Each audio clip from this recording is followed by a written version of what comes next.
Agad nag-alala ang fans at mga kasamahan sa industriya ni Carla Abellana. Ito'y matapos ibahagi ng aktres na isinugod siya sa ospital. Ang iba pang detalye tunghayan sa Showbiz Report na ito. Isinugod sa ospital si Carla Abellana. Ito ang latest post ng aktres sa kanyang Instagram account. Kalaki pang ilang kuwang larawan habang naka-confine sa Diliman Doctors Hospital, dasal ang hiling nito para sa kanyang agarang paggaling. Makikita rin ditong pumalo na sa 39.6 ang kanyang body temperature. Hindi na idinetali ng aktres kung bakit ito na ospital.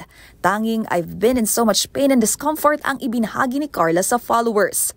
Agad namang nag-alala ang fans at bumuhos ang well wishes mula sa mga ito, gayon din sa mga kasamahan ng aktres sa industriya. Last June, ipinagdiwang ni Carla ang kanyang 38th birthday. Sa post ito noon, nakasaad na grateful siya sa igtong ito ng kanyang buhay para matuto at mag-grow sa kanyang mga pagkakamali. At kamakailan lang, ibinahagi ng aktres na naaprubahan na ang inihain nitong petisyon para maging legal sa Pilipinas ang kanilang divorce ni Tom Rodriguez sa Amerika.